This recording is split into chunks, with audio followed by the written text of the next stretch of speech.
Let's get educated. That's why we're here, to bring you the stories impacting K-12 classrooms and college campuses.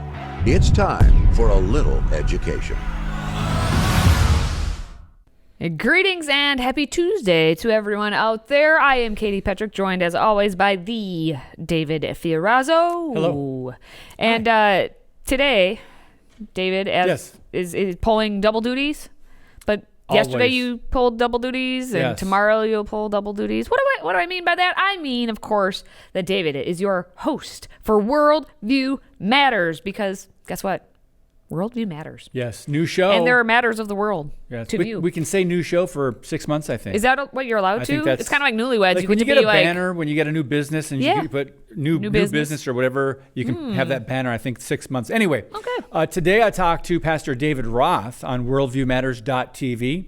And he's a pastor in Green Bay and One Way Christian Church, and he's also hosting the Men of Iron Conference coming up Saturday. Men, you can still register at menofironconference.org. And we got to talk to David about what men of God, dads, husbands, how they can be better leaders in the home, and especially spiritual leaders. And with all the craziness that their kids have to go through in today's culture. But there you go. Subscribe to worldviewmatters.tv. Ooh, excellent. Now, I will not be attending. Yeah, it's not for you. Not this one, Katie. Not this one. Maybe in another dimension. No, don't even go there. That we live in. I jest. Now, I want to give all of you a quick reminder that if you enjoy watching videos that are not censored, please follow our Rumble channel. All you have to do is simply go to rumble.com/FreedomProject and follow. That was easy. It's like the Staples easy button. That was easy. Now we're going to go across the pond, because as the UK announces it will move to ban cell phones during the school days, could U.S. schools be headed in the same direction, David? Could they? Should they? Would they? Well, I think so, but yeah, let's start over there. The UK Education Secretary there, Gillian Keenan, is unveiling plans to outlaw smartphones. And this is interesting. There will be repercussions, but I think there are benefits as well. And that's the big debate, the repercussions versus the benefits. So during the school day, I wasn't clear. During the school day, so this is in England, under a crackdown that they're going to put in place. So it's going to be a very hard thing to do with kids that are so attached to their technology. Yeah. I mean, the older a child is, a teenager or whatever, the older they are, the harder it is for them to leave the phone alone. Oh, I know, David, but I mean, we're all about change and bringing in the change. So this is just, they just have to get used to the change. That's all there is to it. We're told all the time this type of thing. Well, this is, we're just in a different time now. So you just need to change, and it's on you to change. And yes, it'll be a little difficult at first, but then it'll be okay. So I'm going to read a statement from Gillian, and this is it. One of the biggest issues facing children and teachers is grappling with the impact of smartphones in our schools. Now, again, this is in the UK, same thing in the US, but she said, the distraction, the disruption, the bullying. We know that teachers are struggling with their impact, and we know that they need support. So today we are recognizing the amazing work that many schools have done in banning mobile phones, and we're announcing that we will change guidance so that all schools will follow their lead. Katie, good decision? Here's why I say it's a good approve. Decision. Yeah. There was a time, let's say even 5 to 7 years ago, probably, where we were at that crux of, well, we have to have the phones because we don't have enough computers for everyone, or, we can't rent out the computer lab. Remember when they used to have computer labs? I mean, there used to only be like one computer per classroom. There used to be none. But then we got a computer lab. And then it became, we have multiple computer labs. And then all of a sudden it became, okay, now we may be able to get enough, like 30 computers for the whole school to go around and travel. And every school, almost, especially the U.S., if we go on to talk specifically in the U.S., almost every school I know, even the small private Christian schools, have enough computers for students to use them during the school day, which means you don't have to rely on kids having a cell phone to look on the internet for anything or type a document. Oh, they have their phone.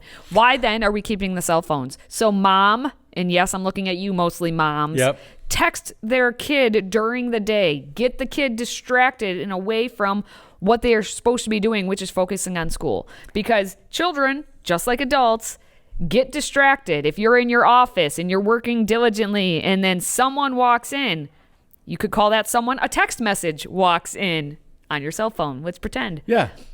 They have scientifically proven it distracts you for at least 15 minutes. It sets you behind. Wow. So now that student gets a text message all of a sudden in class from mom saying, hey, don't forget tonight we're doing this, or oh, hey, this weekend this happens, or you didn't make your bed and you're in trouble when you get home, mister.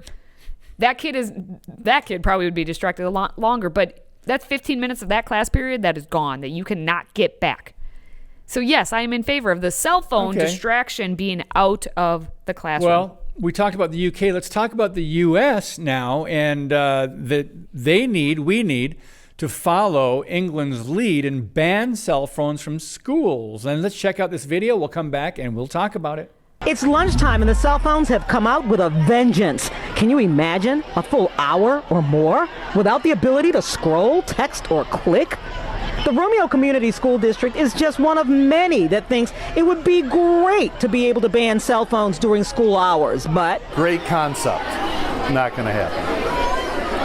There's absolutely no way that will go in this day and age in public education. District Superintendent Dr. Todd Robinson says there may have been a time when the district might have been able to even broach the idea, but not anymore. In the era of the craziness of our world and these school shootings and that, our families are concerned, and so we've had to find that balance. And while you might think it's a foregone conclusion on how students feel about this, it is not. I do not think they're necessary in school because kids are playing games on them because they're not allowed, so that means they want to go on them even more. But Levi, just like his pal Mia, also get the security issues. And if something happens in the school and you need to contact your parents and things like that, but if they're kept in their backpack, I feel like it's okay. During the school day at lunchtime, I do let them use their phones just because they don't have to hide them. They can openly use them and communicate with parents or do anything they need to do during that time.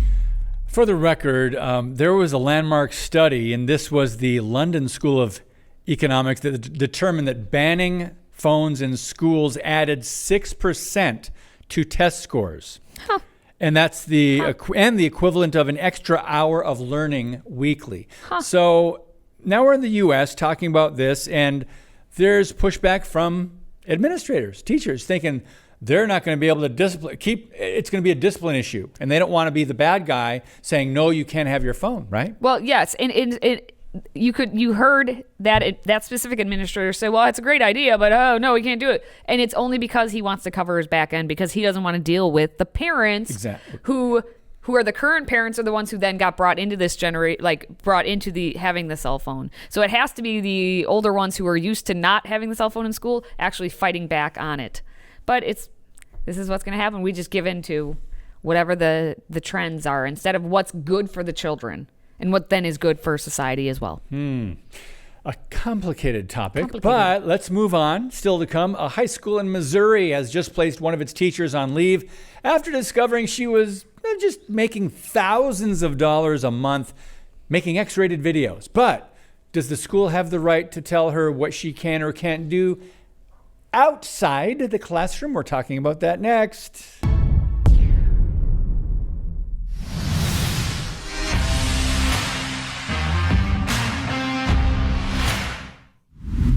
Well, David, if you would ban said cell phones from the classroom, then at least your children or the students who you were in charge of, educating won't be looking at the OnlyFans porn page of their high school English teacher. Wow. Because in Missouri, a 28-year-old teacher at St. Clair High School, who's named Brianna Kopich, she was placed on leave after her district found out that she has an OnlyFans porn page.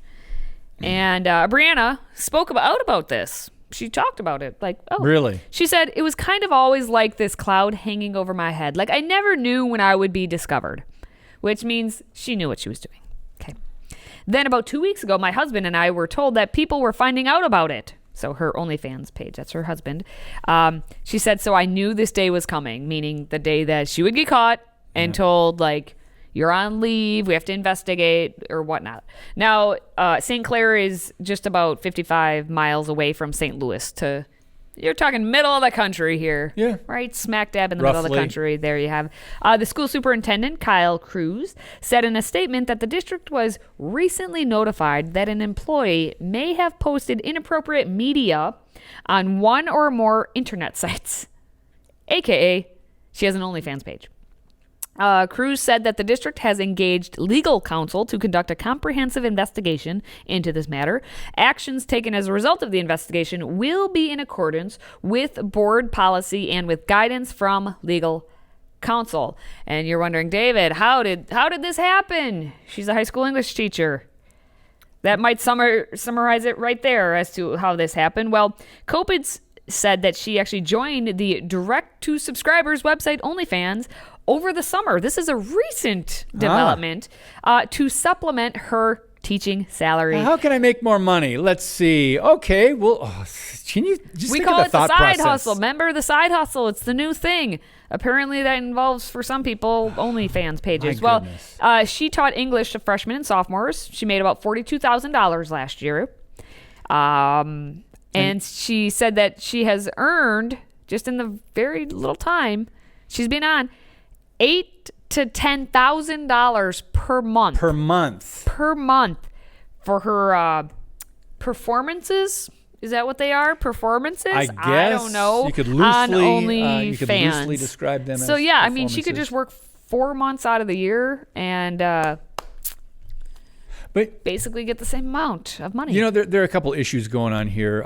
She's not poor, but there are some poor, inner city women that they don't have jobs. The dads or the husbands have left. They're raising a kid or two, and they're stripping or they're doing porn. I mean, I'm not justifying. I'm not saying it's moral by any stretch, but they're doing what in this day and age they know people they can make money doing that. So the issue here is this is not during school hours. It's not something that students should have access to. But is it appropriate for a school teacher? I mean, 50 years ago, are you kidding me?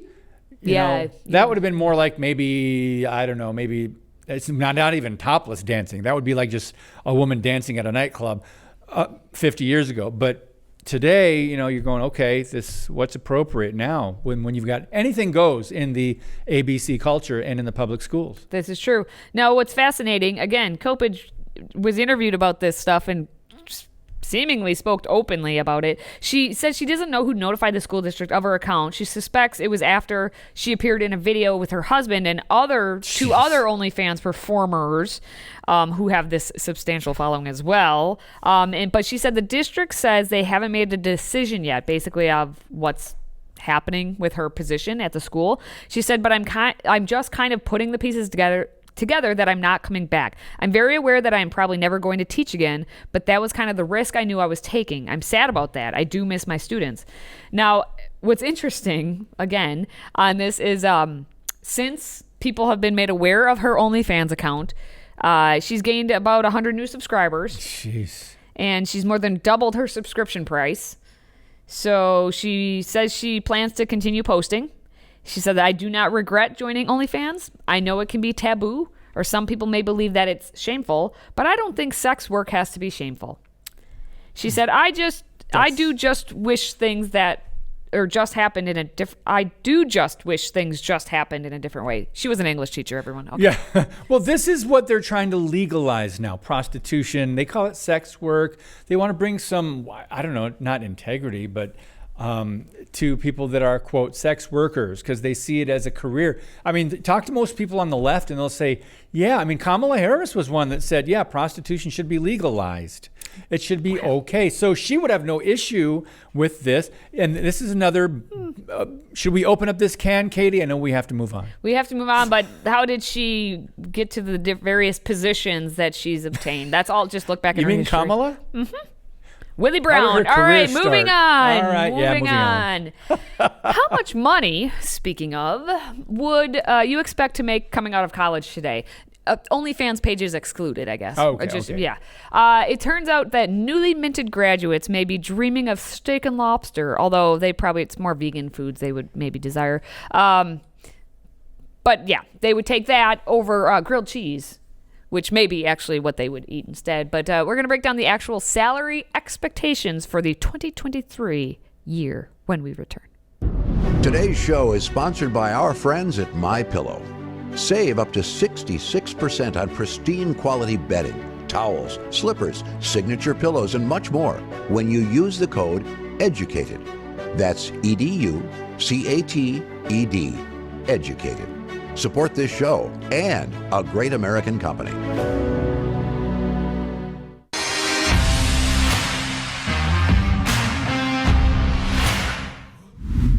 Oh, to be young again and confident in all that I assume is the world. And overly optimistic. Overly optimistic. Some would call it naive, but yes. At least when it comes to money, the youngins seem to be thinking of like how much money they should make. They're very confident in what they should be getting. There was a new report by Real Estate Witch that was published some data suggesting that the 2023 college graduates have overestimated their starting salaries by as much as $30,000 compared to the actual average entry-level compensation. So you get out of college, you go to that first job, you get a paycheck, and you say, who's FICA and why is he taking all my money? Yeah. But in looking at what they overall should be getting for the year, they're estimating, $30,000 more than what the actual number is, David. Well, yeah, they say they think they're going to make $85,000 a year compared to the average entry-level salary of about $55,000 after you get a college degree, depending on what your line of work is. There's a nice chart. Look at that. Yeah. That explains it. Now, the fact that the average starting salary back in 2019 though was like $47,000, and then it jumped up to $55,000, and then it didn't really jump up that much this year. But I've been in this for how long, and I'm like, I'll take those numbers. When you work at a nonprofit, everyone, just realize it is truly that, not for profit of yourself or the company. But the expectations. Look at the expected salaries of what they think, and it does come down to their actual what did you major in and what field are you going into. Obviously, we know in general business degrees will get actual starting salaries much higher than those of us in education. Or I'm actually a little surprised by the marketing being so low. But it's, I guess, very specific. If you are in those humanities majors, your expected salary, you should know, is going to be lower. It will be lower. And your expectations should be lower, but apparently not. Education, they think it should be $77,000. $77,000? No wonder every teachers union is like, we need more money. $77K? Goodness gracious. And then, of course, here's the question. Would you accept a lower starting salary? Would you be willing to work for less? For any of the following? and that's where they're like, well, okay, I guess. But we have our demands. All right, so I will take less. However, 48% of them say it needs to be for a good work-life balance. What does that mean? 43% says, well, there better be great benefits. Okay, what does that mean? Yeah, benefits. When flexible hours actually be one of the benefits, but 41% of them said flexible hours. Then 40%, interesting that they want a job related to my major. And I get that, but I guess I'm someone I majored in several things. Yeah. And it's kind of like, are you just educated as a human being, and then you can be taught at your actual job? You can be trained. Yeah.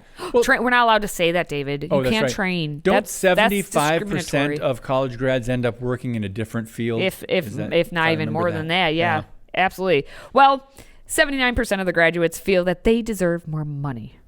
Oh, just 79%? Yeah. there's 21% who are actual realists out there. Aside from earning a college degree, students can pay well over $100,000 in tuition and fees over 4 years. Why is that? Why is it so expensive, Katie? Yes, this is probably why they think they need to get more money, is because they have these little things out there called the DEI programs now. Diversity, equity, inclusion. And so you have to pay how much money to each college, or your college that you go to pay for all these people who are trying to push forward all these DEI all the positions that the universities hire. Yeah, the bloat. All of the bloat.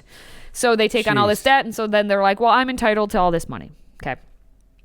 So again, the Real Estate Witch reports, in terms of taking that lower salary and how they all of them wanted these benefits, when they say lower salary, no less than $72,500. So that's their lower salary, but then they want to have all of the other things, because that would equate, like even it out for them with those flexible work hours or the work-life balance or the job in a desirable location. Yeah, right. Are their demands too high, They're David? a little starry-eyed, I'd say. A little bit? A little naive. Just a little. A smidge. Just a little bit. A little bit. All right, well, still to come. Some people are great at math or have starry eyes. Who knows?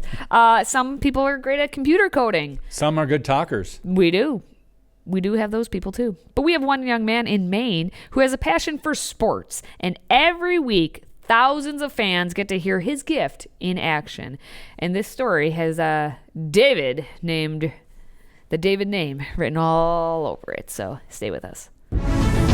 If you have a smartphone, tablet, Roku, or Apple TV, consider downloading the FreedomProject Media app. It's 100% free and includes all of our weekly shows, plus lecture series, archive programs, and award-winning animated videos for families like the Presidential Minute, Battles of America, and Heroes of the West. Don't rely on the social media giants to keep you informed. Simply download the Freedom Project Media app from your app store and allow notifications. And we'll let you know when a new video is ready.